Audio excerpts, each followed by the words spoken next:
the scenes of joy, and the couple they're calling Romeo and Juliet together again. Then, who is he? Search for the humble hero who woke a sleeping family from a raging fire. He left before they could thank him. We would have been sound asleep through it all. The video clues to his identity. He's wearing scrubs. And sports commentator Mark Sanchez, breaking his silence since the stabbing. I want to see my wife. I want to see my son, my 2 baby girls. And wait till you see what his ex-girlfriend is saying today. Plus, worst kick ever? This guy's got the worst kick of all time! And what we've learned about Diane Keaton's final days. The emergency call. The last photo. And the close friend who just saw her 2 weeks ago. It was a complete shock. Plus, lucky football fan. The grandpa brought back to life after he collapsed in the stands. Return to the stadium with the nurse who saved him. Now, Inside Edition with Eva Pilgrim. Hello and thanks for joining us. Celebrations around the world today as the 20 living Israeli hostages are released back to their families after 2 years in captivity. President Trump, who traveled to Israel for the moment, said this is just the first step to finally seeing peace in the Middle East. Stephen Fabian begins our coverage on this historic day. A hero's welcome for President Trump as he strides into the Israeli parliament. Trumpets heralding this momentous day. This is the historic dawn of a new Middle East. The president's speech was carried live on all the networks. And Ivanka's here. First daughter Ivanka got a shout out. Her husband Jared Kushner helped negotiate the peace deal.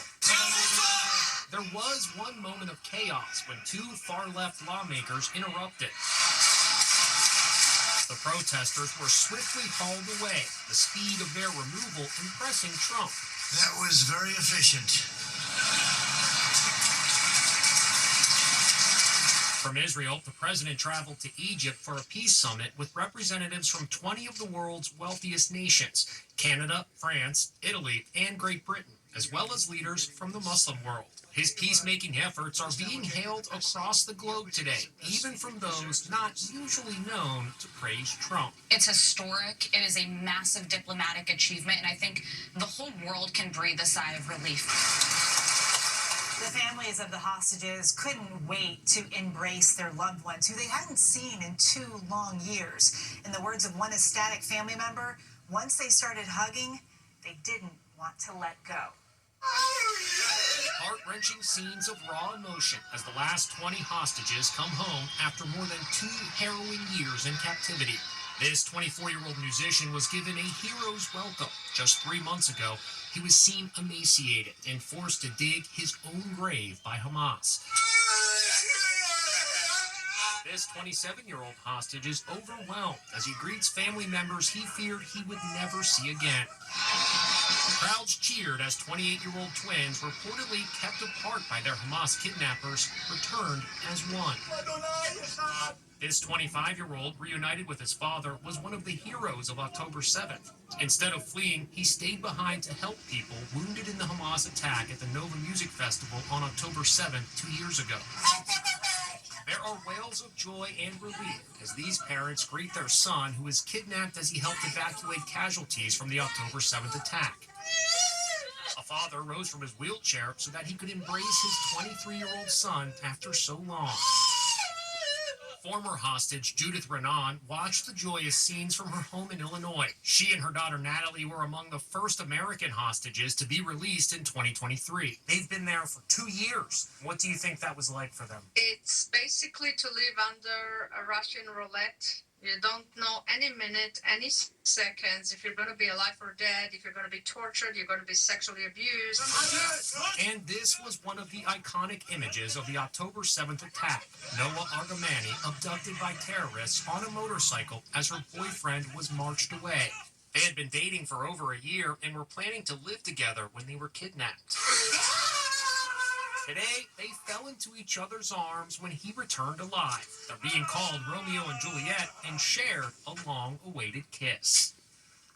With the hostages out, phase 2 of the peace deal now starts, focusing on the demilitarization of Gaza, the establishment of an interim government, and the start of reconstruction efforts in the region. Search for a hero. Who is this quick-thinking Good Samaritan? You see him here carrying a toddler. The mystery man appeared out of nowhere at 4 a.m. when a house was fully on fire, got the family out to safety, then disappeared. Here's Ann Mercogliano. Who's the humble hero? That's the big question after he roused a sleeping family when their house caught fire. He woke them up and then disappeared. We would have been sound asleep through it all. You got a phone? In this doorbell video, the hero holds the family's little boy in his arms as they flee the flames. Then, still holding the child, he comes over to a neighbor's door and alerts them to the danger. He helps another youngster and the rest of the family to safety. 4 minutes later, a cop bangs on the neighbor's door. The apartment's on fire. I need you to get out. Liliana Quesada and husband Angel Flores say they and their kids owe their lives to the modest Good Samaritan. This is how their house looks today. They have lost everything. Now she's making a public appeal for the humble hero to come forward so she can thank him in person. There are clues as to his identity. He's in scrubs. Does that mean he's a medical professional who just finished or is about to start his shift? I just want to thank him so much from the bottom of our heart. He saved mine and my boy's life, my husband's life. Officials are investigating. They think the fire began on the back patio. Meantime, the family has set up a GoFundMe account. For more information, just go to InsideEdition.com. She's not surprised. That's the word from Mark Sanchez's ex. The mother of his 8-year-old son is weighing in on all the drama surrounding the former football star turned Fox Sports analyst. He was released from the hospital over the weekend and sent right to jail for booking after being accused of attacking a 69-year-old truck driver. Fox Sports commentator Mark Sanchez is booked at the county jail in Indiana. He's wearing a sling and walking slowly, still recovering from multiple stab wounds. He goes through security and once inside is processed and fingerprinted. Then the former NFL quarterback was released on $300 bond and spoke for the first time about what happened. I'm focused on my recovery and I want to see my wife. I want to see my son, my 2 baby girls.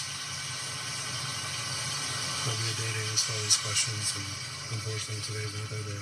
Sanchez, who was in critical condition after the stabbing, became emotional, thanking his doctor.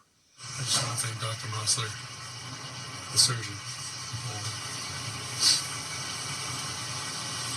She saved my life. Sanchez's ex-girlfriend, Erin Campaneris, has a lot to say on social media. She's the mother of Sanchez's 8-year-old son. Now that everything is out in the open, my focus hasn't changed. I have always been concerned for my son's safety and for what he is exposed to. Sadly, none of this is surprising to me. Last Saturday, Sanchez was in Indianapolis to cover a football game for Fox when police say he and a truck driver got into an argument over parking. The truck driver pepper sprayed and stabbed Sanchez in the upper torso and says he acted in self-defense. Prosecutors say Sanchez was drunk and was the aggressor. He was charged with battery. Judging from this video, Sanchez still looks shaken from the incident. Mark Sanchez has pleaded not guilty to felony battery. We've shown you those moments when a lucky college kid gets the chance to kick a field goal to win hundreds of thousands of dollars. Well, after a number of wins comes this guy who just won the honor of making what some are calling the worst kick ever. Allison Hall tells us what happened. Sports commentator Pat McAfee's kicking contest is a college game day tradition, where a student attempts a 33-yard field goal. There have been lots of wins, but wait till you see what happened over the weekend when this guy gets a chance at $250,000 and a new Toyota Camry. It's going to be a great day. Luca Thiari gets pumped up for his chance at the jackpot. Luca's got boots on. I don't know if that's necessarily the greatest footwear for a kick. He goes for the kick, and oops, it barely barely gets off the ground, traveling about 5 yards. This guy's got the worst kick of all time. But he gets another shot. 500,000 from me, 500,000 from Coach Saban. $1 million kick here, Luka. Right here. All you gotta do is put that football through those uprights right there. Can Luka do it? Yeah, this guy stinks. Off into the crowd it goes. Oh well, he gave it the old college try. Meanwhile, what is this lone dude doing shirtless in the football stands, twirling his t-shirt in the air? Well, it started with a bet from his sister, who wanted to bring some excitement to the empty student section at Oklahoma State. I was like, hey, I will give you $10 if you go over there and wave your shirt around and see what happens. He took her up on it, and at first, he was the only guy in the stands. A couple seconds later, a guy shows up and says, hey, do you mind if I join you? And I'm like, sure. And then it took off from there. Pretty soon, hundreds of guys joined in on the act. In the blink of an eye, a sea of shirtless dudes. Can you believe that this one split decision and a bet turned into all of this? Pretty incredible. It's a lot more than I thought it would be. The fans hope to set a Guinness World Record for most shirtless guys in a stadium. It was her final post. 6 months before her death, actress Diane Keaton shared this heartwarming photo playing with her dog. Then her health started failing. Now we're speaking with one of her closest friends about her final days. Les Trent has the details. Mystery surrounds the death of screen icon Diane Keaton. Her health only started declining in the final months of her life. It was a shock. It was a complete shock. Close friend and Oscar-winning songwriter Carol Bayer Sager saw Diane 2 weeks ago. She hugged me and I hugged her, and we held hands. I brought her some cookies and flowers when I came in, and she was eating those cookies. Carol says Diane looked weary. She was a little thinner than I had remembered her. I jokingly said, Diane, are you taking Ozempic? You know, like, why did you lose weight? That was the last I saw her. Carol and record producer Jonas Myron worked with Diane last November on a holiday song called First Christmas. It was the first song she ever recorded. The lyrics now have special meaning. The first Christmas without you here.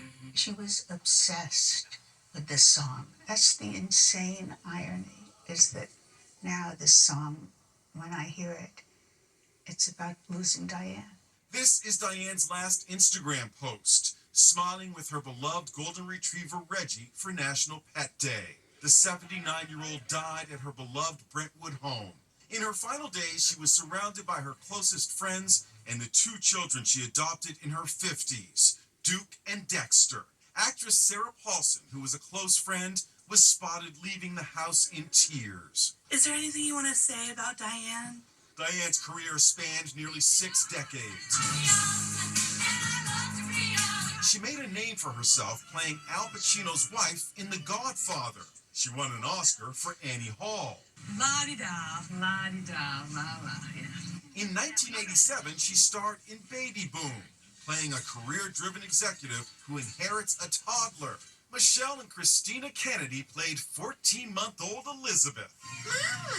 I spoke with the twins, who are now 40. We were surprised. My husband had told me, and my jaw dropped. And I was just actually messaging with the producer, Nancy Myers, the day before, and she had said, you know, Baby Boom came out 38 years ago today, and that was the day before she passed. The twins and their parents, Jim and Diane Kennedy, still have memorabilia from the Baby Boom movie set. This was a gift that she got us. It's actually a baby rattle, and she engraved it for us. It says up here, Baby Boom 1987, and then it says, to Christina, love Diane. It feels like it's losing a member of your family almost. It does feel like that. When asked how she stayed so upbeat, Diane Keaton said, just have fun, smile, and keep putting on lipstick. Next, lucky football fan. The grandpa brought back to life after he collapsed in the stands. Return to the stadium with the nurse who saved him. Then, the pop princess and the politician smooching on a yacht. Wait till you see who they are. Inside Edition with Eva Pilgrim. We'll be right back. Talk about luck. He was at a Buffalo Bills game with his daughter when his heart stopped. And what do you know? A nurse just happened to be nearby in a crowd of more than 60,000 fans. Now he's returning to the stadium with the woman who saved his life. This dad and daughter were cheering on the Buffalo Bills. Suddenly, Dad collapsed. His heart stopped beating. Jim Murray spoke to daughter Candace Dodge. He was gray and pallor. There was no sparkle, no life behind his eyes. Candace and Dad Brian were doing what they love to do, watching football together when calamity struck. You must have been terrified you were going to lose your dad right there. I thought I already did. It was absolutely my worst nightmare. It was Bills versus the Miami Dolphins. Candace's cries for help had to be heard above the roar of the crowd. That's when the spirited Buffalo Bills fans, known as the Bills Mafia, stepped in. Bills Mafia started yelling, saying, "Help, help, we need help." Nurse Danielle Johnson heard those cries for help. I could see Brian kind of slumped over on the bench, grayish, didn't feel pulse, laid him down on the bleachers, and started chest compressions. 2 minutes later, Brian miraculously regained consciousness and was rushed to the hospital. Here's the 68-year-old today with no memory of passing out. Next thing I remember was her saying, "Dad, can you hear me?" And I said, "Yeah." "Can you sit up?" "Yeah." A guardian angel named Danielle is working on you giving CPR.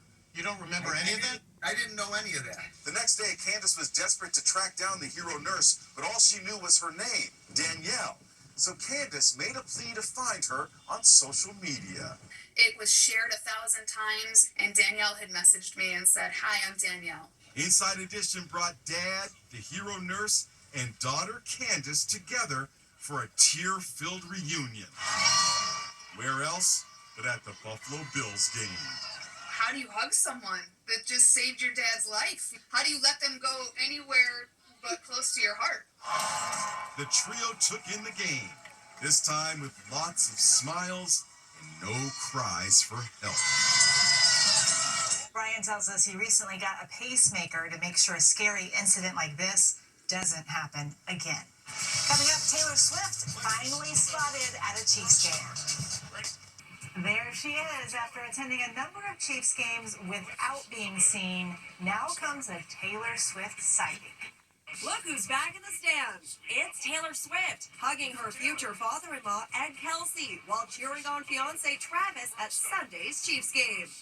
And look who else is there. Caitlin Clark's back there. Yep, WNBA superstar Caitlin Clark, chatting it up with Taylor during a break in the action. And look who's back on SNL. It's the one and only Tina Fey, joining longtime pal Amy Poehler. It's me, Kristi Noem. I spell my name with an I because that's how I thought it was spelled. Fey gave it her all as a machine gun-toting Kristi Noem. Oh my God. While Poehler also delivered a spot-on spoof of her own, of Attorney General Pam Bondi. What's up, nerds? Looks like the impressions were a big hit with the real Pam Bondi. Loving Amy Poehler, the Attorney General says on social media. And it's all hands on deck for Katy Perry and new flame Justin Trudeau. The 40-year-old singer and former Canadian Prime Minister looked smitten, locking lips on board a yacht off the California coast. Coming up, trick or treat already. Finally, Halloween fun on the road. Honk if you want candy. Well, honk. Say honk, honk. Oh! Oh my gosh! Hey, they wanted a treat, not a trick. Oh my gosh! Where's the candy? We'll see you next time.